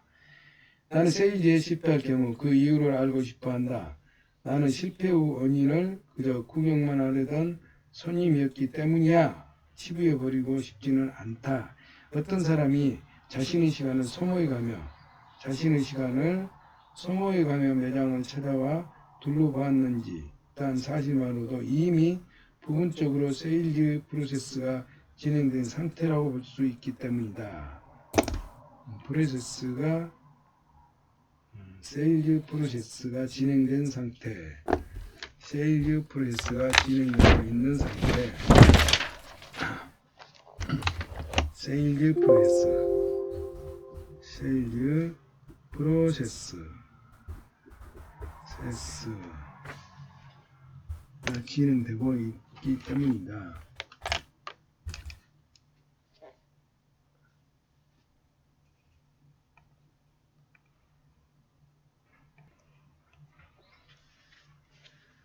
결국 그 간극을 없앨 때 승리를 얻을 수 있다. 당신은 아마 고객과 같은 편에 서길 원할 것이다. 이는 어떤 수단과 방법을 사용해서라도 의도적으로 고객의 편이 되어야 함을 의미한다. 그러므로 내가 왜 그를 상대로 세일즈를 완성하지 못했는지에 대해 확실히 알아야 한다. 자동차 세일즈 업계는 고객이 매장을 방문했을 때를 가장 세일즈하기 좋은 시기라고 여긴다. 이는 다른 세일즈 업계도 마찬가지라고 생각한다. 즉 누군가 매장에 들어와서 단순히 둘러보기만 하더라도 그는 상품 구매에 충분히 관심이 있는 사람임에 틀림없기 때문이다. 그럴 때마다 상대를 단순한 구경꾼에 머물게 한다면 세일즈 할당액을 채우기도 어려울 것이다. 세일즈에 실패했다면 그 이유를 손님에게 돌리지 말아야 한다. 고객을 응대하는 자신의 태도에 대해 분석해보고 어느 부분에 그 마음을 돌리는 데 실패했는지 살펴봐야 한다. 기회를 실패로 만든 결국 당신이기 때문이다. 세일즈에 실패하면 회의적인 생각이 들 수도 있다. 하지만 그렇게 생각할 건 아니다. 한번 이렇게 생각해보자. 나는 매장에 들어오는 어떤 사람에게라도 물건을 팔 수 있다라고 믿는 것이 가장 긍정적인 사고방식이라고 생각한다. 물론 현실적으로 누구에게도 그렇게 할 수 없다. 하지만 이런 사고방식은 그럼에도 불구하고 효과적이다. 이는 당신으로 하여금 놓친 기회를 모두 분석하게 만들고 다음에 똑같은 실수를 범하지 않게 해준다. 누군가 그저 구경하러 왔어요 라고 말한다면 그는 그 진정으로 구매 의사가 있는 사람일 수도 있다. 는 당신을 두려워하거나 주머니에 돈을 꺼내게 만드는 당신의 능력을 두려워하고 있다는 뜻이다. 나는 앞에서 세일즈 전쟁, 경쟁 대결 이라는 단어를 묘사했다. 하지만 잔뜩 경계하는 고객을 상대로 그런 행동을 해서는 안 된다. 두려움에 가득 찬 고객을 상대로 레슬링 경기를 하듯 행동할 수는 없다. 일단 상대가 당신 앞에 있다면 당신이 취할 수 있는 가장 효과적인 방법은 오직 하나다. 바로 상대방이 어떻게 만들려고 시도하기보다는 그가 스스로 어떻게 행동하도록 만드는 것이다. 오직 하나다. 일단 상대가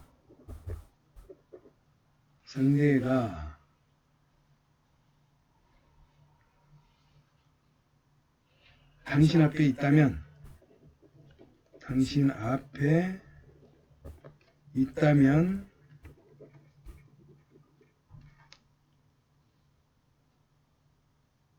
당신이 취할 수 있는 가장 효과적인 방법은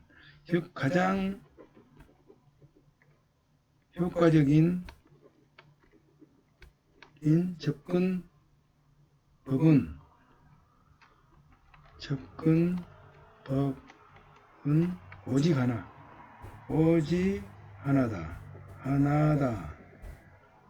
어떻게? 바로 상대방을 어떻게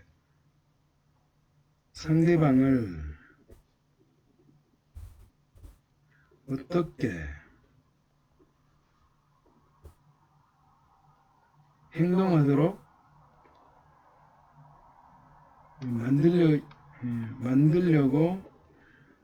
만들려고 시도하기보다는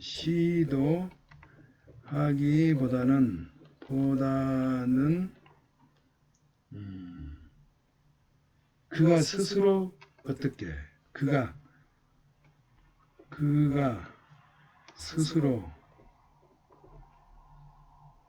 어떻게 행동하도록 어떻게 행동하도록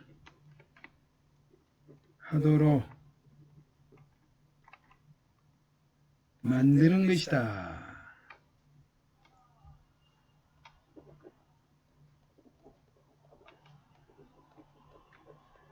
만드는 것이다.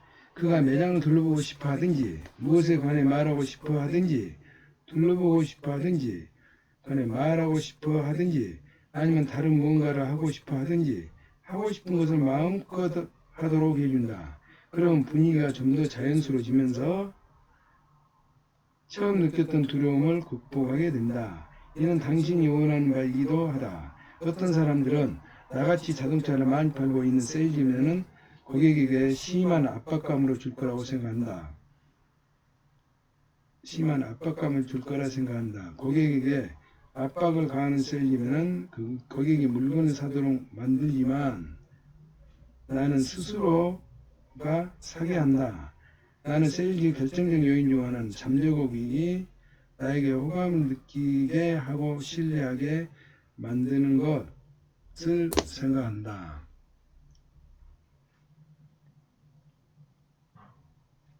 나는 스스로가 사게 한다. 나는 세일즈의 결정적 요인 중 하나는 잠재 고객이 나에게 호감을 느끼게 하고 신뢰하게 만드는 것. 고객으로 하여금 이런 생각이 들지 못하게 한다면 세일즈의 실패 확률이 많다. 고객으로 하여금 이런 생각이 들게 만들지 못한다면 세일즈의 실패 확률이 있다. 다른 사람이 자기를 좋아하게 만드는 것. 다른 사람이 자기를 좋아하게 만든다는 게 결코 쉬운 일은 아니지만 말과 행동을 통해서 분명 그렇게 만들 수 있다. 오늘날 내가 세일즈 1인자가 된 것은 이런 사고방식 덕택이라고 생각한다. 당신도 자신의 일에서 성공하고 싶다면 다른 사람을 어떻게 만들려는 생각보다는 그가 스스로 결정하고 하도록 만들겠다는 생각을 가져야 한다.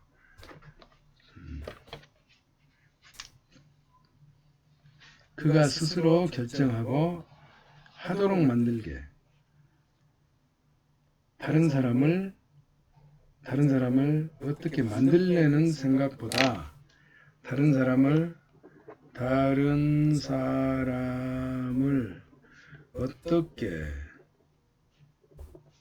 어떻게 만들려는 생각보다는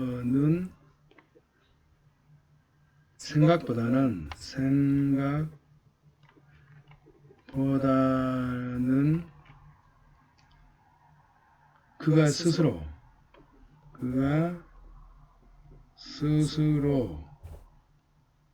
결정하고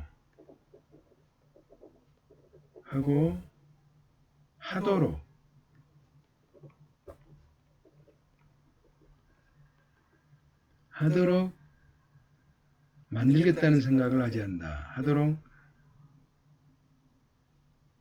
만들겠다는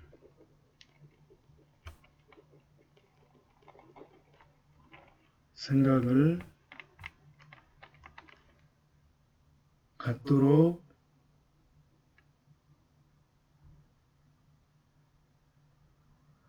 생각을 가져야 한다. 만들겠다는 생각을 가져야 한다.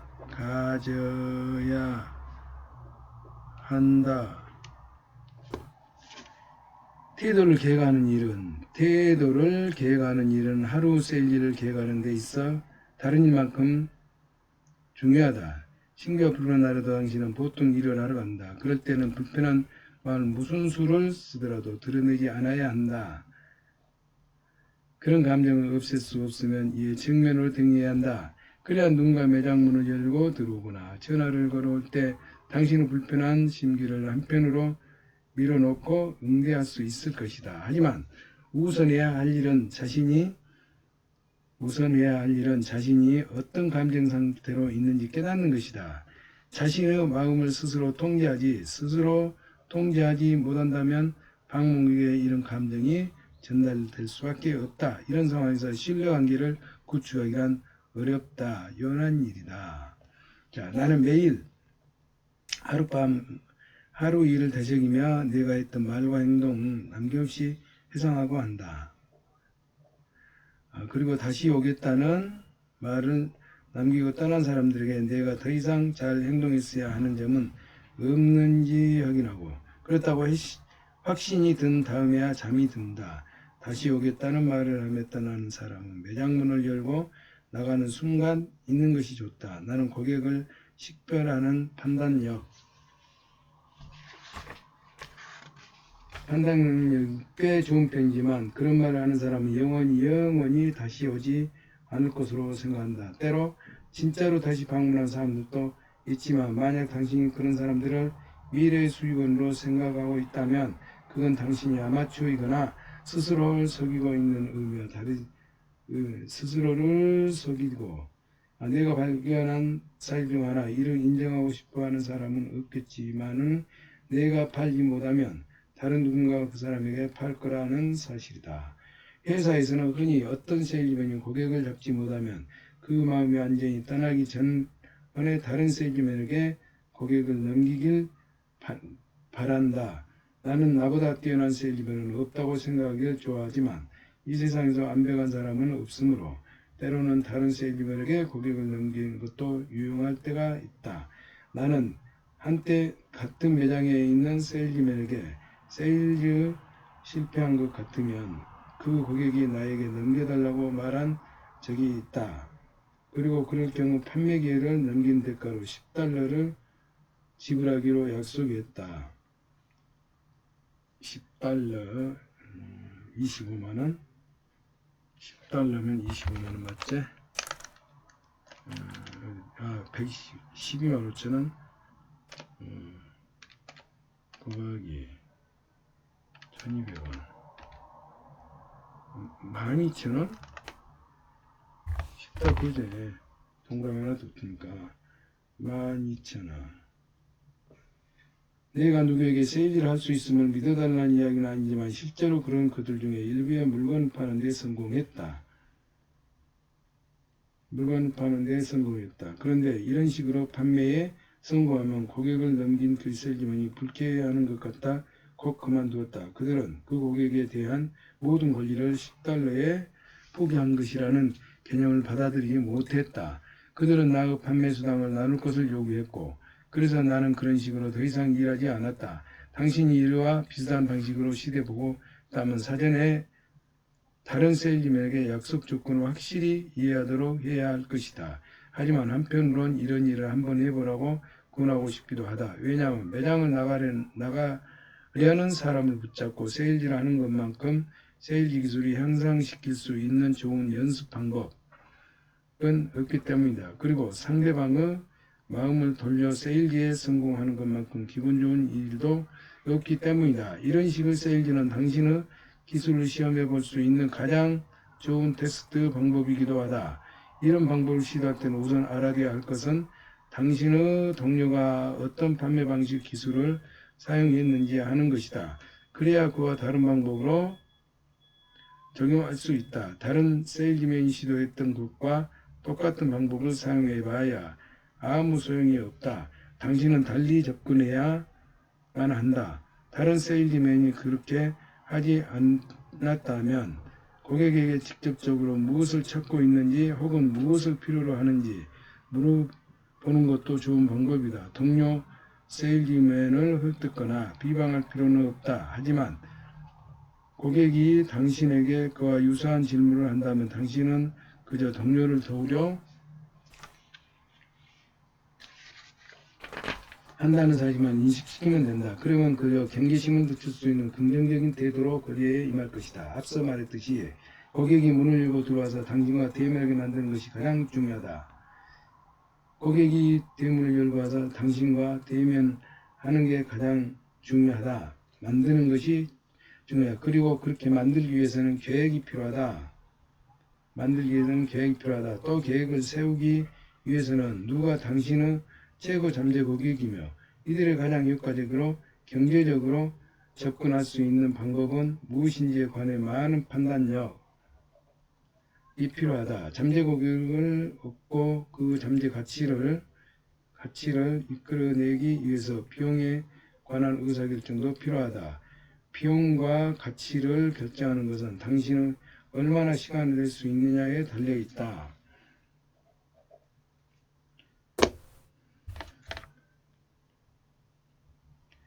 고객이 문을 열고 들어와서 대면하게 만드는 가장 중요하다.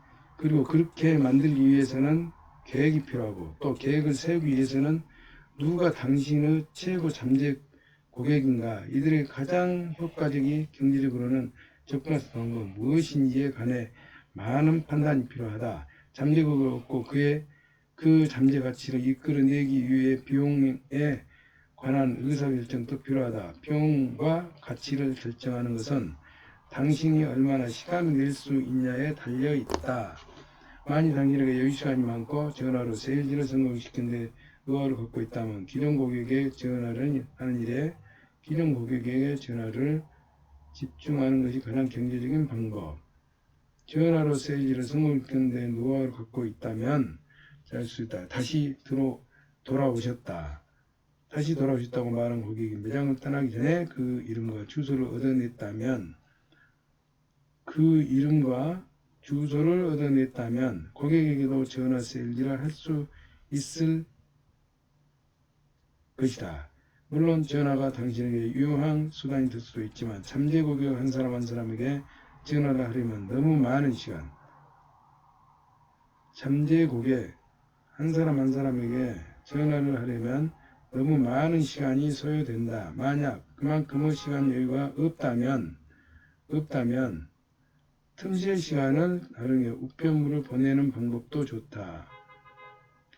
매장에서 차례를 기다리는 시간을 활용하기에 가장 유용한 방법에 틀림없다. 고객이 매장에 들어설 때 즉시 자리에서 일어날 수 있기 때문이다. 중요한 점은 이러한 종류 활동은 주의를 기울이 미리 계획할 수 있다는 것. 셀즈맨들에게 매일같이 예상치 못한 일들이 일어나기에 모든 일을 완벽하게 결정할 수 없다. 그렇기 때문에 오히려 생산적인 방법이 떠오를 때마다 자신의 계획을 수정할 준비를 해야 한다. 자신을 끊임없이 움직이게 만들고 잠재 고객들이 계속해서 자신을 찾아오게 만드는 계획을 수립할 가치가 있다. 아침에 매장에 가면서 오늘 무엇을 할지 정확히 기다려보면 뭐가 되겠지 하는 안일한 태도를 갖고 있을 때보다 훨씬 강한 동기를 부여받을 수 있다. 당신은 분명 거울을 보면서 하는 자기 암시가 부정적인 생각을 지우고 정신을 가다듬는 데 유용하다고 주장하는 수많은 구호들을 들어봤을 것이다. 만약 그런 방법이 당신에게 유효했다면 나는 굳이 이 방법을 듣고 싶은 생각은 없다.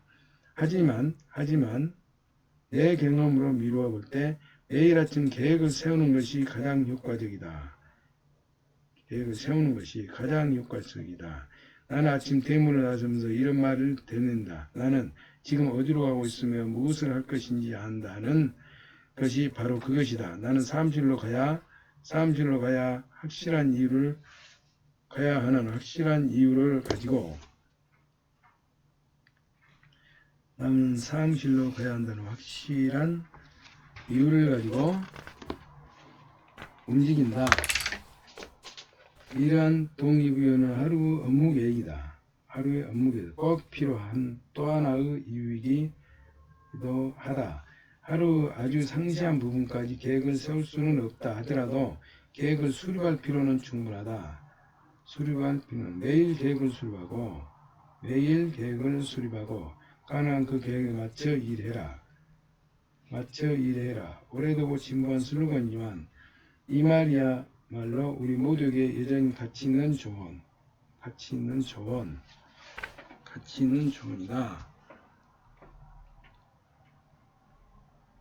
가치 있는 조언이다. 매일 계획을 수립하고 가능한 한 그 계획에 맞춰 일해라. 이는 오래된 진부한 슬로건을 하지만 이 말이야말로 우리 여전히 가치 있는 조언이라고 생각한다. 이 말이.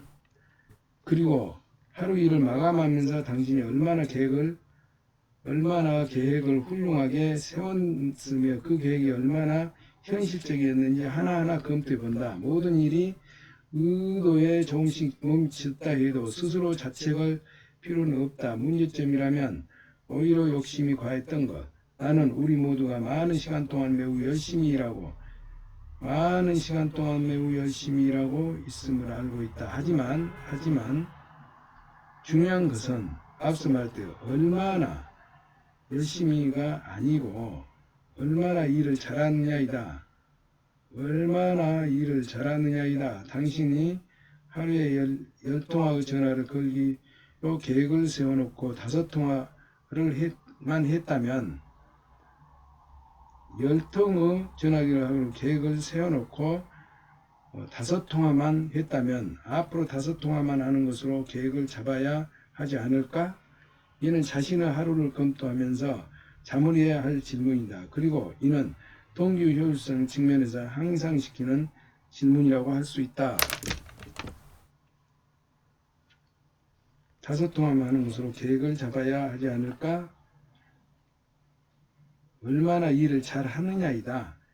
하루에 10통화 전화를 계획을 세워놓고 5통화만 했다면